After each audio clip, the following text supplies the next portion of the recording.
پیارے بچوں، اب آ رہا ہے ہمارے سبق کا اگلا حصہ، پڑھائی اور لکھائی کی مہارت۔ سوال نمبر 3، مثال کے مطابق ارکان سازی اور الفاظ سازی کریں۔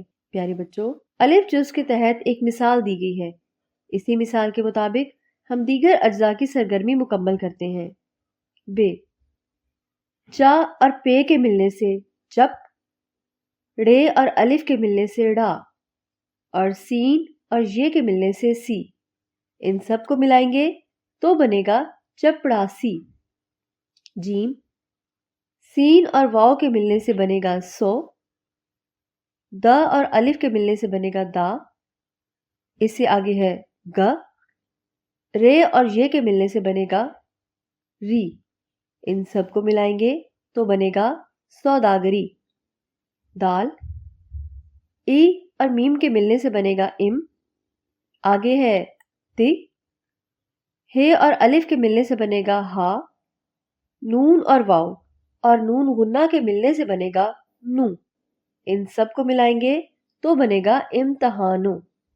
ہے، کاف اور الف اور میم کے ملنے سے کام، یہ اور الف کے ملنے سے یا، بے اور یہ کے ملنے سے بی، بنے گا، ان سب کو ملائیں گے تو بنے گا کامیابی۔ سوال نمبر 4، چھوٹے مصوتوں اور بڑے مصوتوں کو استعمال کیجیے اور ان میں فرق پہچانیے۔ الف، پہلے حرف پر زبر اور بعد ازاں پہلے حرف کے بعد الف لگا کر دو لفظ بنائیے اور پڑھ کر بتائیے کہ دونوں لفظوں کی ادائی میں کیا فرق ہے۔ مثال، بے اور لام کی مثال لیجیے۔ بے پر زبر لگائیں گے تو بنے گا بل، بے کے بعد الف لگائیں گے تو بنے گا بال۔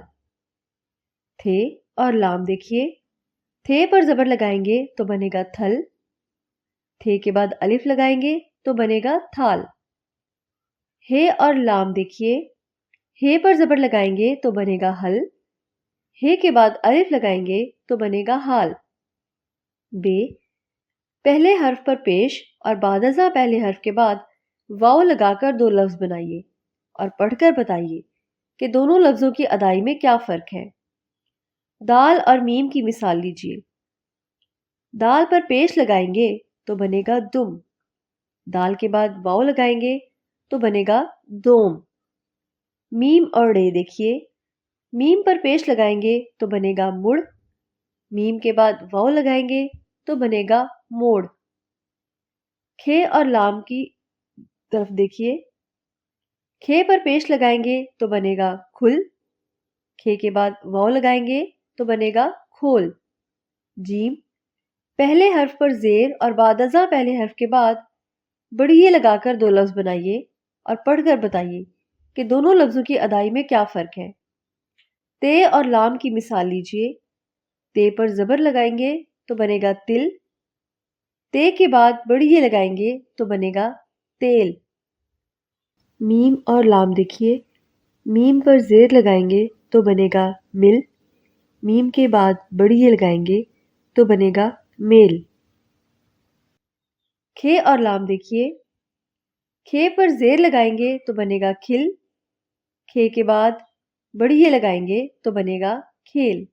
پیارے بچوں، اب آئیے اگلی سرگرمی کی طرف۔ سوال نمبر 5، مثال کے مطابق عددی ترتیب کا گوشوارہ مکمل کیجیے اور 10 ایسے جملے لکھیے جن میں 1 سے 20 تک عددی ترتیب استعمال ہوئی ہو۔ پیارے بچوں، آپ یہ گوشوارہ خود پر کرنے کی کوشش کریں۔ آپ کی رہنمائی کے لیے ہم نے اسکرین پر پر کیا گیا گوشوارہ دکھایا ہے۔ اب آئیے اگلی سرگرمی کی طرف۔ سوال نمبر 6، 5 طلبہ پر مشتمل گروہ بنائیں۔ گروہ کا ہر طالب علم نظم شام کی سیر کا ایک بند درست تلفظ اور لب و لہجے کے ساتھ پڑھے۔